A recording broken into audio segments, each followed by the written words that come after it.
솔로몬이 자기의 왕궁을 13년 동안 건축하여 그 전부를 준공하니라. 그가 레바논 나무로 왕궁을 지었으니 길이가 100규빗이요 너비가 50규빗이요 높이가 30규빗이라. 백향목 기둥이 4줄이요 기둥 위에 백향목 들보가 있으며 기둥 위에 있는 들보 45개를 백향목으로 덮었는데 들보는 한 줄에 15이요 또 창틀이 3줄로 있는데 창과 창이 3층으로 서로 마주대하였고 모든 문과 문설주를 다 큰 나무로 네모지게 만들었는데 창과 창이 3층으로 서로 마주대하였으며 또 기둥을 세워 주랑을 지었으니 길이가 50규빗이요 너비가 30규빗이며 또 기둥 앞에 한 주랑이 있고 또 그 앞에 기둥과 섬들이 있으며 또 심판하기 위하여 보좌의 주랑 곧 재판하는 주랑을 짓고 온 마루를 백향목으로 덮었고 솔로몬이 거처할 왕궁은 그 주랑 뒤 다른 뜰에 있으니 그 양식이 동일하며 솔로몬이 또 그가 장가든 바로의 딸을 위하여 집을 지었는데 이 주랑과 같더라. 이 집들은 안팎을 모두 귀하고 다듬은 돌로 지었으니 크기대로 톱으로 켠 것이라. 그 초석에서 처마까지와 외면에서 큰 뜰에 이르기까지 다 그러하니 그 초석은 귀하고 큰 돌 곧 10규빗 되는 돌과 8규빗 되는 돌이라. 그 위에는 크기대로 다듬은 귀한 돌도 있고 백향목도 있으며 또 큰 뜰 주위에는 다듬은 돌 3켜와 백향목 두꺼운 판자 1켜를 놓았으니 마치 여호와의 성전 안뜰과 주랑에 놓은 것 같더라. 열왕기상 7장 말씀을 우리 함께 읽었습니다. 여러분, 요즘 계속해서 열왕기상 말씀을 묵상하고 있는데요, 최근에 이 열왕기상 말씀의 흐름을 이렇게 보시면 5장에서 솔로몬이 성전 건축을 준비합니다. 백향목을 들여오고 돌을 곳곳에서 뜨면서 재료를 준비하는 거죠. 그리고 그 백향목도 저 레바논의 유명한 백향목, 그래서 레바논 지역의 두로 왕 히람이라는 왕에게 전가를 보내고 아버지 다윗과 좋은 관계 맺었던 것을 환기하면서 그렇게 백향목을 배워옵니다. 6장 들어와서 성전을 건축하죠. 먼저 성전에 벽을 세우고 건물을 세우고 외벽을 세우고 건물의 설계대로 배치하고, 자, 그렇게 겉 건물을 지은 다음에 내부 인테리어를 했다 그랬어요. 내부에 백향목을 대고 또 거기 백향목에다가 천사의 형상, 또 여러 종려나무 형상, 핀꽃의 형상을 아로 새겼다, 부조로 새겼다는 거예요. 그리고 그 위에 정금을 얇게 입혔다는 겁니다. 그래서 6장에서 아주 자세하게 성전 건축 과정을 묘사하죠. 자, 그렇게 6장에서 성전을 건축했다. 그리고 7장 넘어와서 자기 왕궁을 건축하는 장면, 오늘 성경이 말씀합니다. 1절 보시면요, 같이 읽어볼까요? 1절 시작. 솔로몬이 자기의 왕궁을 13년 동안 건축하여 그 전부를 준공하니라 말씀해요. 여러분, 지금 우리가 보고 있는 이 성경은 장과 절이 구분이 되어 있다 보니까 앞에 나오는 6장과 7장이 딱 구분이 되고, 6장까지는 성전 건축, 7장부터는 궁전 건축, 이렇게 나눌 수 있지만은 성경이 처음 쓰여질 당시에는 장과 절이 없었다는 거예요.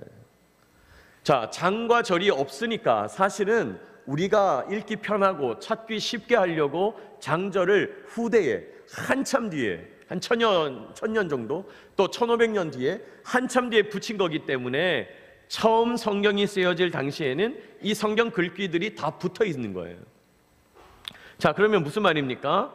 오늘 말씀 1절하고 6장 끝절하고 붙어 있는 겁니다. 여러분, 6장 끝절 38절 보세요. 11째 해 불월 곧 8째 달에 그 설계와 식양대로 성전 건축을 다 끝났으니 솔로몬이 7년 동안 성전을 건축하였더라. 솔로몬이 7년 동안 성전을 건축하였더라 하고 바로 이어서 솔로몬이 자기의 왕궁을 13년 동안 건축하여 그 전부를 준공했다, 연결되는 거죠.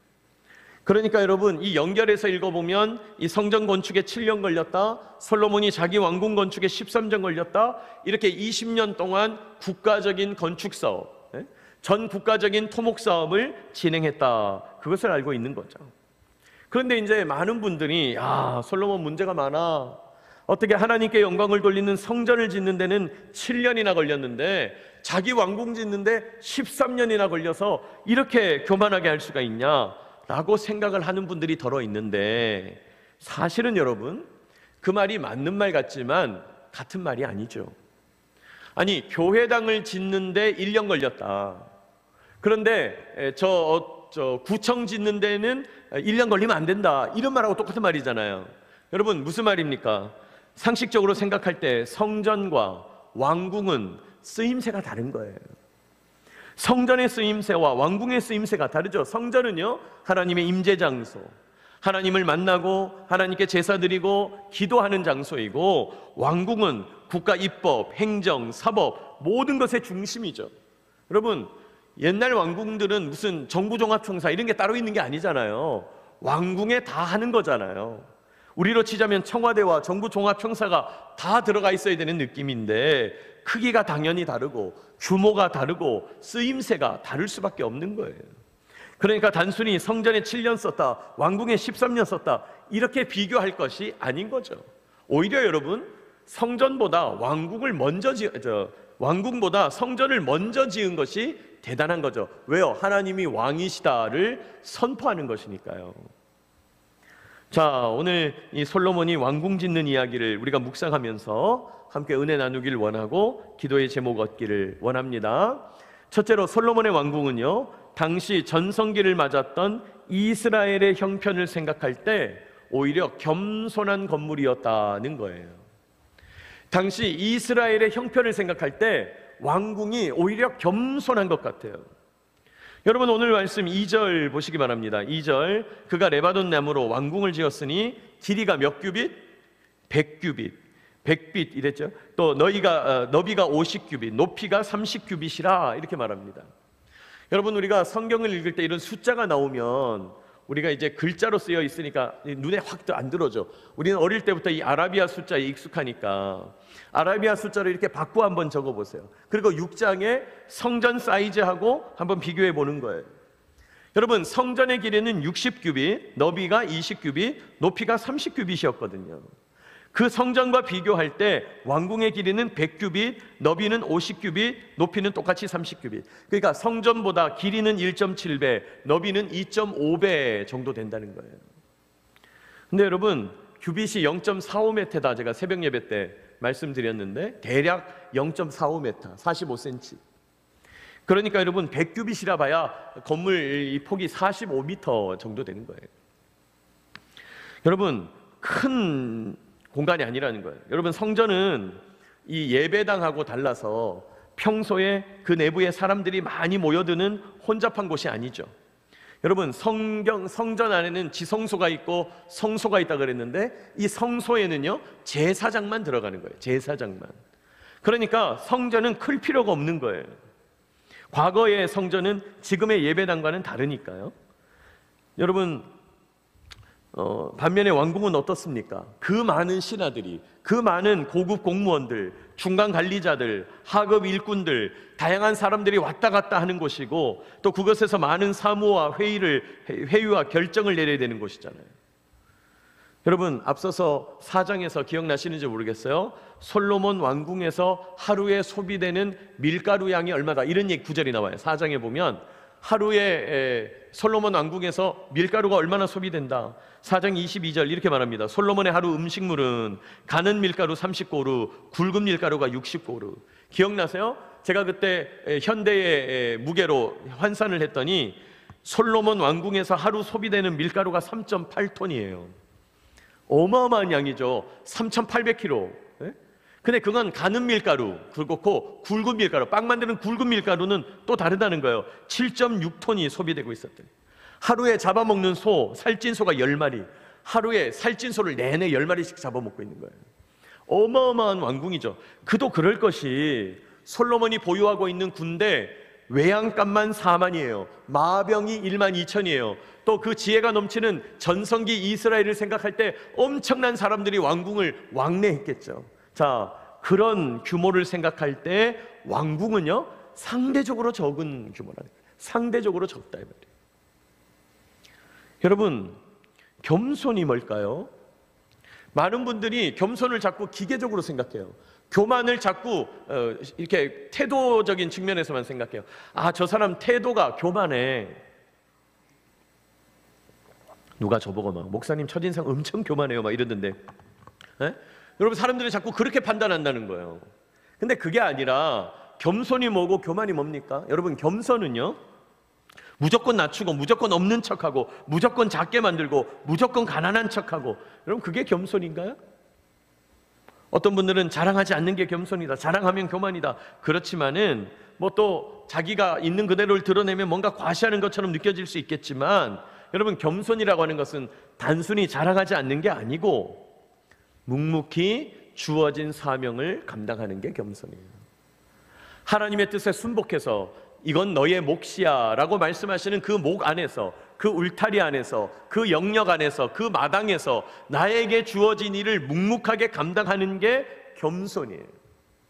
나의 것이 아닌데, 주님 나에게 주신 것이 아닌데 자꾸 딴 것을 탐내고 딴 것에 기웃거리고 딴 것을 원하고 딴 것을 어떻게 한번 해보고.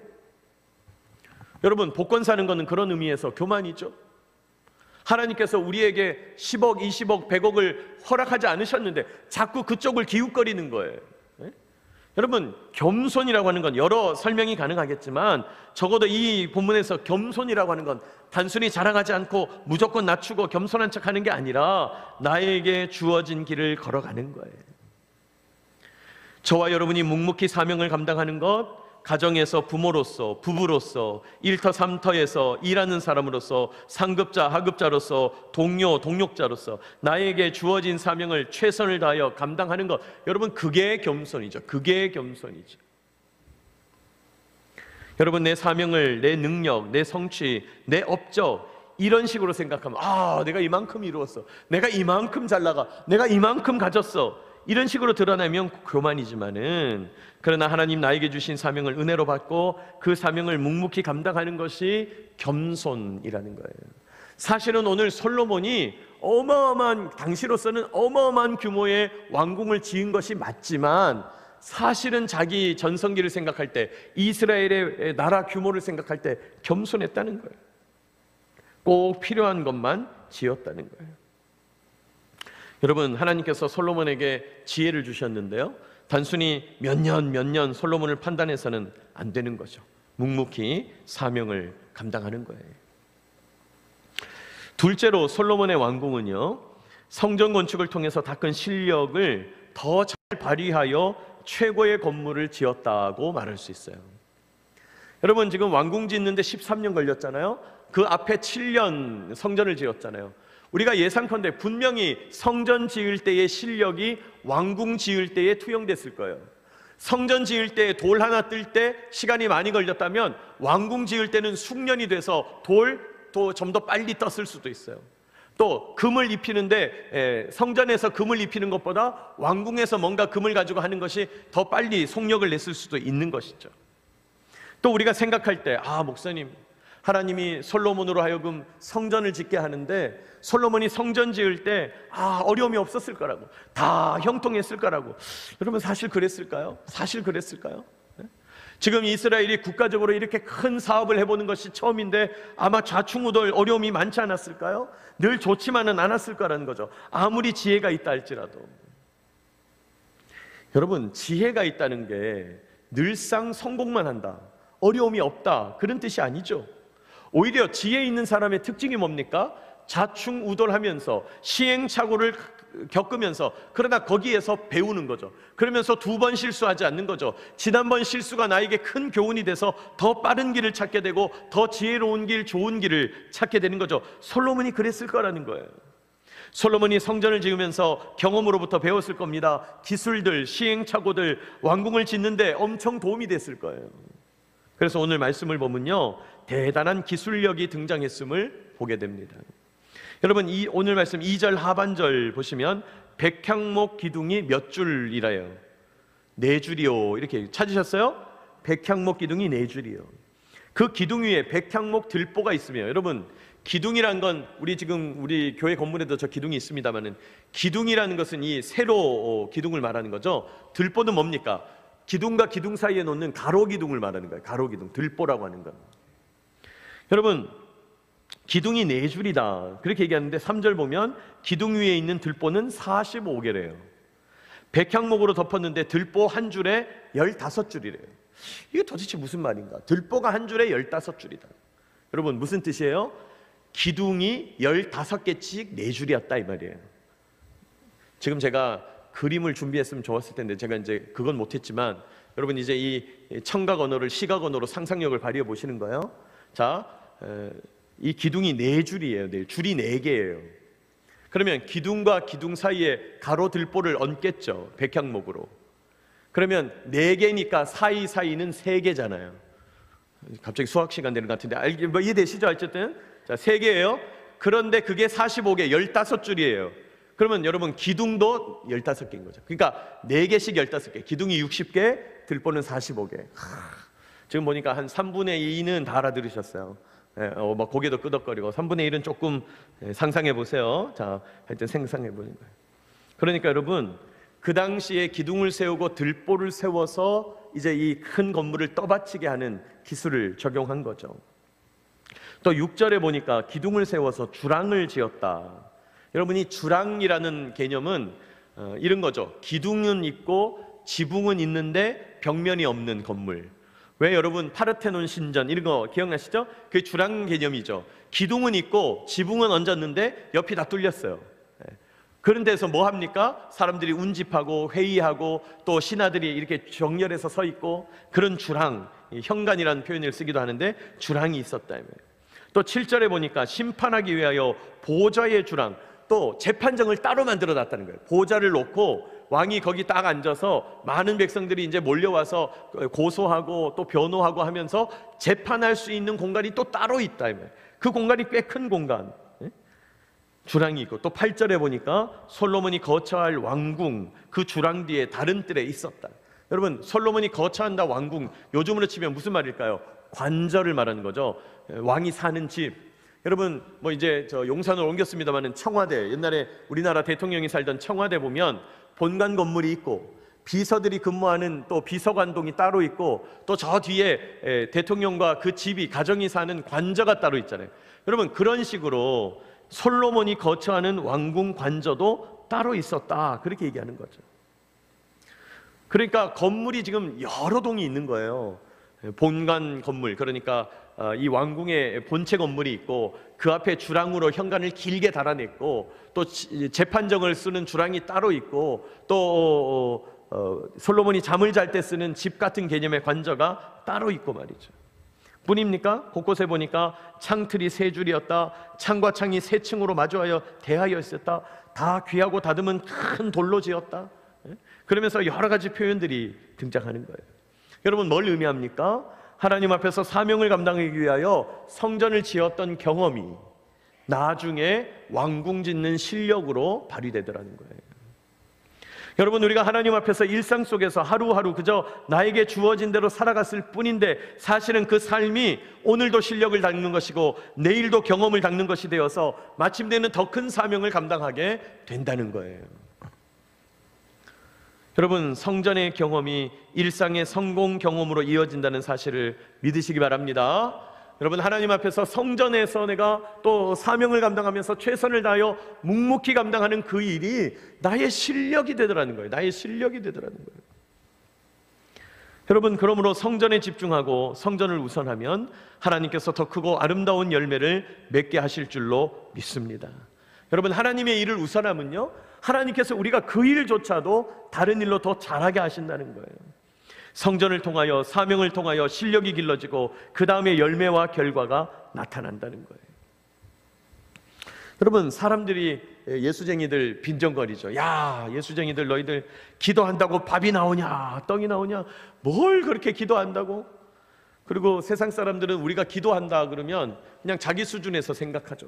네, 모여가지고 그냥 복이나 구하는 기도하는 줄 아는 거죠.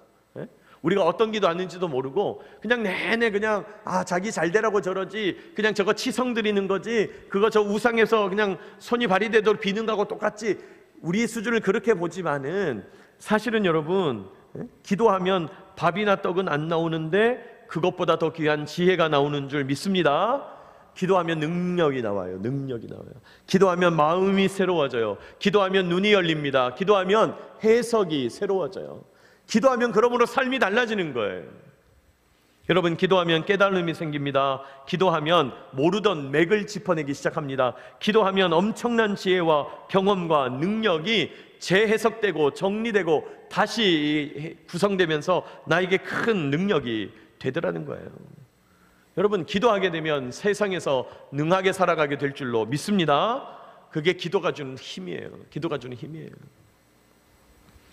사랑하는 여러분, 기도함으로, 성전에 집중함으로, 내가 주님 안에서 성전을 세워감으로 오히려 세상에서 승리할 힘과 지혜를 얻게 되는 저와 여러분 되시기를 축복합니다.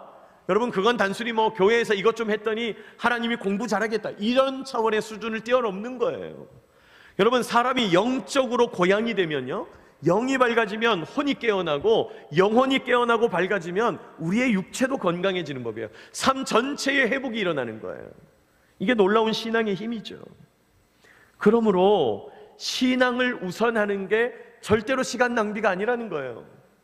주일날 예배드리고, 수요일날 저녁에 또 예배드리고, 금요일날 또 모여서 기도하고, 새벽마다 교회 나가서 기도하고, 아우 예수쟁이들 그냥 징하다 징해, 아니라는 거예요. 신앙을 우선하는 게 사실은 그 사람의 실력이고, 그 사람이 하루를 밝히는 힘이고, 말씀과 기도를 우선하는 것, 우리가 세상에서 능하게 되는 놀라운 통로가 된다는 거예요.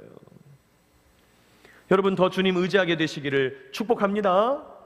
여러분, 제가 새벽 예배하는 분들 보면요, 세상에 있는 분들 하루에 8시간씩 꼬박꼬박 주무시는데도 내내 비실비실한 사람 많아요. 그러나 4-5시간 자고 기도해도 능하게 에너제틱하게 사는 사람 너무너무 많아요. 여러분, 어디다 비교하겠어요? 어디다 비교하겠어요? 그건 다른 삶이에요. 예? 뭐 어제 안전기도회 때 우리 강산 목사님이 뭐 자꾸 가스라이팅 얘기하던데, 여러분, 세상이 자꾸 우리한테 가스라이팅 하는 거예요. 야, 너 지금 잠을 적게 자서 네 몸이 힘든 거야. 야, 지금 네가 이렇게 해서 몸을 혹사해서 네가 지금 어려움 당하는 거야. 여러분, 누가 그런 얘기를 합니까? 하나님이 언제 그렇게 우리한테 말씀하셨어요? 세상에서 말하는 거에 자꾸 현혹되지 마세요. 여러분, 사람마다 잠자는 시간 다 다르고요, 삶의 패턴 다 다릅니다. 어떤 분이 옛날에 저한테 상담을 하시는 거예요. 새벽에 잠이 안 와가지고 2시 반만 되면 깬대요. 너무 힘들대요. 그래서 제가 그래요? 그러니까 막 잠이 안 오고 막 깨끗하게 막 쨍하세요. 그러니까 그렇대. 그럼 그때 공부를 하든가 성경을 읽든가 뭘 좀 하세요. 왜 2시 반에 그걸 해야 되니? 아니, 2시 반에 하지 말라는 법은 어디 있어요? 여러분, 2시 반에 하지 말라는 법이 어디 있냐니까? 맞춰서 하는 거죠. 맞춰서 하는 거죠. 제가 요새 신기한 경험을 하는데, 제가 작년하고 올해 처음 새벽 예배 준비를 내내 새벽 4시에 했어요.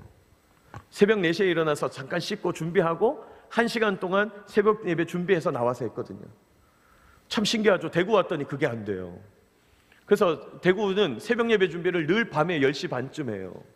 그렇게 1시간 반 하는데 또 그 시간은 또 그렇게 달고 오묘해요. 여러분, 같은 개인도 이 상황이 다 달라진다는 거예요. 제가 대구 오기 전에는 그 시간이 좋았던 거고, 제 삶의 사이클이. 지금은 또 제 삶의 사이클이 그때가 좋은 거예요. 여러분, 사람이 한 사람도 그렇게 사이클이 다 달라질 텐데 자꾸 세상에 가스라이팅 당하는 거예요. 비타민을 안 먹어서 그렇다는 둥, 운동을 안 해서 그렇다는 둥. 아니, 그건 세상이 내리는 판단이고, 하나님 앞에서 내 몸과 내 마음을 잘 보라는 거예요. 여러분, 신앙을 우선하면 내 몸과 내 영혼의 실력이 자라나게 된다는 사실을 믿으시기 바랍니다. 이거 중요한 얘기예요. 중요한 얘기예요. 세상 얘기 다 믿지 마세요. 다 믿지 마세요. 세상 얘기를 솔직히 말하면 한 번도 정확했던 적이 없어요. 제가 최근에 들은 얘기인데, 그 서울대학교 가정의학과 교수님이 한국 사람들 몸에서 비타민을, 우리 사람들이 비타민 하도 많이 먹어가지고 그 비타민을 몸 밖으로 배출하는데도 몸이 에너지를 쓴대요. 여러분, 알고 계셨어요? 전 몰랐어요. 그냥 자동으로 배출되는 줄 알았어요. 아니래요. 비타민이 너무 많이 들어와서 배출하는데도 힘을 쓴대요. 그러니까 뭐든 과할 필요가 없는 거예요. 막 무조건 많이 먹으면 좋을 것 같은, 그렇지 않다 이 말이에요. 여러분, 영적으로 깨어서 하나님 앞에서 내 삶에서 지금 뭐가 균형을 무너졌나, 어떤 균형을 세워야 되겠냐, 하나하나 잘 면밀하게 나만의 방법을 찾아내세요. 하나님이 나에게 주신 나만의 뭐가 있다 이 말이에요. 네? 여러분, 그런 일상 속에서 실력을 키워내는, 일상 속에서 삶의 능력이 커지는 저와 여러분 되시기를 축복합니다. 그래서 하나님 앞에서 내가 기도하면서 나에게 꼭 맞는 걸 찾아가는 거예요. 찾아가는 거예요. 어떤 사람은 하루에 2시간, 3시간 운동하는 게 그 사람 몸에 너무 도움이 될 수 있지만, 어떤 사람은 하루에 3시간, 2시간 운동하는 바람에 천국을 더 빨리 간다니까요. 그럴 필요 없다니까요. 그거 다 가스라이팅이에요, 여러분. 자기한테 맞는 걸 찾아야지. 맞는 걸 찾아야지. 네? 어떤 분이 테니스 너무 운동이 좋다고 테니스를 시작하셔서 3일 만에 무릎 다쳤대. 네? 그 사람한테 안 맞는 거예요, 그거는. 네? 그러니까 사람이 자기에게 맞는 걸 찾아야 되는 거예요. 자기에게 맞는 걸. 이 얘기하다가 말이 길어졌습니다만, 그렇습니다. 자, 마지막 세 번째로요. 당시 솔로몬이 매우 안정적인 외교 관계를 유지하고 있었음을 살짝 볼 수 있어요. 살짝. 저는 이 8절 말씀이 아주 놀라웠어요. 여러분 8절 보시기 바랍니다. 솔로몬이 거처할 왕궁은 그 주랑 뒤 다른 뜰에 있으니 그 양식이 동일하며 솔로몬이 또 그가 장가든 바로의 딸을 위하여 집을 지었는데 이 주랑과 같더라. 여러분 지금 이 8절 말씀은 바로의 딸을 얘기할 게 아니에요. 지금 주안점은 거기 있지 않아요. 따로 왕궁을 지었다, 따로 관절을 지었다, 거기에 초점이 있는데, 근데 여러분 우리 눈에 뭔가 이렇게 거슬리잖아요. 바로의 딸. 앞에도 사실 나왔는데 왜 솔로몬이 바로의 딸과 결혼을 했지? 여러분 4장에 읽어보면 솔로몬이 영향력을 미쳤던 그 고대 근동의 땅 얘기가 나옵니다. 땅. 근데 그 표현 가운데 어떤 표현이 나오냐면 그 강에서부터 애굽 지경까지 이런 표현이 나와요. 그 강이 어디냐? 여러분 유프라테스 강이에요. 지금 이라크 지역을 흐르고 있는 그 유프라테스 강이라고. 그런데 그 강 서쪽 편에서부터 지중해, 남쪽으로는 애굽 국경까지가 솔로몬이 영향을 미치는 큰 땅이라는 거예요. 그러니까 가나안 땅은 되게 조그만 땅이었는데, 원래 이스라엘은 되게 작은 나라였는데 솔로몬이 글쎄 그 고대 근동 거의 이 서쪽 편 전체를 다 통치하고 있는 거예요. 요즘으로 따지면 레바논, 시리아, 요르단, 그다음에 터키 지역 일부까지 전부 다스리고 있는 거예요. 엄청난 영향력이죠. 근데 여러분 그 4장에 보면 애굽은 영향력 아래 있잖아요. 애굽은 워낙 강성하니까. 자, 그러니까 애굽은 자기 영향력 아래 있지 않은데 자기 영향력 아래 있지 않은 애굽하고는 뭘 맺은 거예요? 정락 결혼을 맺은 거예요. 외교 관계가 안정돼 있는 거죠. 제가 왜 이 말씀을 드리냐? 생각을 해보세요. 성전 건축 7년, 자기 왕궁 짓는데 13년, 20년 동안 나라에 외침이 없었던 거 아니에요. 국제관계가 흔들리지 않았던 거 아니에요. 여러분 지금 국가적인 사업을 진행해야 되는데 자꾸 다른 일이 생기면 돼요, 안 돼요? 안 되는 거잖아요. 우리도 마찬가지죠. 월드컵을 해야 되는데 안보가 불안해. 그럼 월드컵 못 하는 거예요. 여러분 어떤 사업을 집중하려면 국제관계나 이 군사관계가 아주 안정적이어야 돼요. 여러분 지금 초반부에서부터 바로의 딸과 결혼했다는 표현이 그래서 나오는 게 아닐까, 이런 생각을 하게 된 거예요. 그러면서 제가 적용하게 됐습니다. 여러분 우리가 신앙생활에 집중할 수 있도록 여건이 보장되는 거, 그 하나님께서 주시는 큰 복인 줄 믿으시기 바랍니다. 왜 아멘 안 하시는 거지? 에? 하나님이 주시는 큰 복인 줄 믿으시기 바랍니다. 오늘 기도에 오느라고 시동을 걸었는데 글쎄 시동이 걸렸잖아요. 기가 막힌 거 아니에요? 시동 안 걸리셔서 어쩔 뻔하셨어요. 에? 제가 말씀드렸나요? 제가 새벽 예배 가려고 시동을 딱 걸었는데 안 걸리는 거예요. 오, 깜짝 놀랐어요. 몇 년 된 얘기예요. 몇 년 된 얘기. 마침 제가 우리 교인이 지나가고 관사에 지나가고 있어서 같이 타고 갔는데, 여러분 제가 아침 새벽마다 이제 저는 나오는 시간에 딱 맞춰서 나오는데 우리 김민성 목사님은 늘 10분 20분 일찍 나오시죠. 제가 집에서 준비하고 있으면 김민성 목사님께서 우리 밴드에다가 이제 유튜브 그 링크를 띵 하고 올려요. 밴드 실시간 알림을 안 하고 있는 분들 기억하세요. 실시간 알림 해야지. 띵 하고 올려요.